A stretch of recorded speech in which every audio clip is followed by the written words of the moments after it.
The Congress party out in force on the streets of the national capital and elsewhere, alleging that the Modi government was misusing central agencies.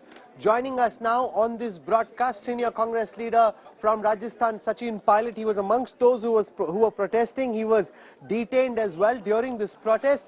The BJP says you are making this a big song and dance, when what should really happen is that the person who's accused should come and present themselves before the investigative agencies. Why then turn this into some kind of a Congress satyagraha? Mr. Pilot, welcome. Thank you. There are two things I wish to say. One, this country is facing a severe crisis of high inflation, especially food inflation, huge unemployment, the economy is in doldrums, the dollar is rising against the rupee. And despite all these pertinent issues that we think are people's issues, the government is trying to sidetrack the topic of discussions to the agencies and ED and CBI income tax. What we did today was protest against the misuse of the government agencies. I think it's important to point out that Mr. Rahul Gandhi and Mrs. Sonia Gandhi have subjected themselves to any questions, any clarifications that they want. And she did go when someone was there. She's 75, she's unwell. They could have come home to take a statement. But anyway, she went there. Point is that if you're in opposition of the BJP and the government of India, then all hell will break loose. They will try and demoralize you, try and point fingers at you. The idea is to not allow the voice of the opposition to muffle the voice of anyone who opposes the government of India. That's the clear track record of these agencies for the last 7 years. It's not a secret. The world knows, and we in the opposition are within our rights, Rahul, to protest, to do a non-violent protest, to do a Gandhian way of marches, dharnas, petitions, protests, sit-ins. That's what we do in democracy. You will not use brute force to disallow us even that much. That's not good and healthy for any democracy, especially one that is as vibrant as India.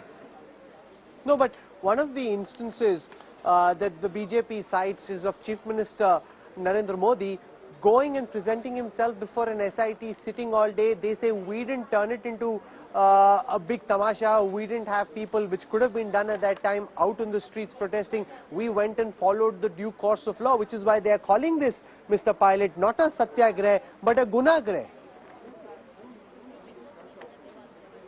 No, that's absolutely wrong, because you can't compare the two events. One, this case that has been now brought into light after many years, after maybe 10 years or so, is because they feel now is the right time to divert the attention of the people of India and the media, of course.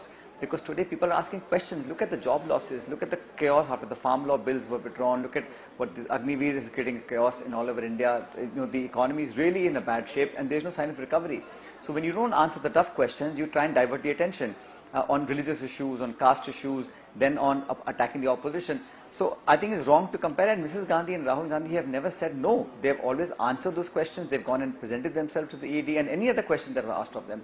But we are trying to make the people of India realize that all these central agencies, their job is not to investigate but to target opposition, and especially the Congress party. Entire opposition leaders, if you're against the BJP ideology, then you become an easy prey and target for all these agencies.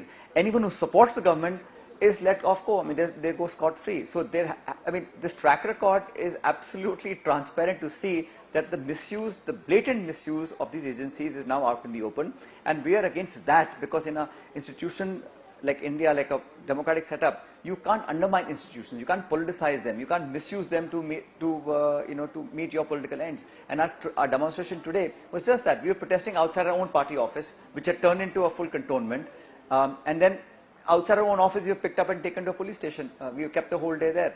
I think this is not the way a functional democracy, a robust democracy should function. The government of India should have the patience to listen, accept if there are faults, and really not use these agencies just to suit their political agendas.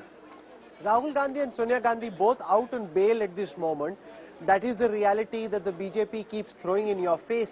Also the fact that it took an issue as personal as this, of the Gandhi family being summoned by the Enforcement Directorate for the Congress to come out in the streets in these numbers, not coming out on other critical issues. Some of those issues that you mentioned didn't seem to agitate the Congress quite as much as the charge against your top leaders.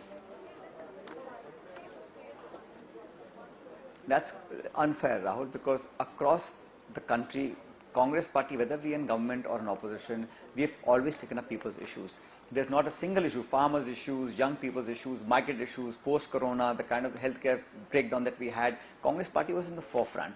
Now, Mrs. Gandhi being questioned, obviously is big news for everybody. That's why all your focus is on what the Congress party workers are doing across the country. But I can assure you that whenever there's been a demand by the public, an issue that is related to the people of India, we've always been there. And today also, it's not about one person, it's not about the Congress party alone. It's about how the opposition is being targeted, the entire spectrum of opposition.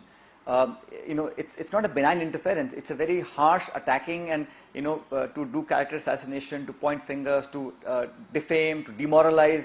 That sort of thing is not acceptable in a country like India. Right? Vipaks to pehle bhi tha na, there was opposition before also.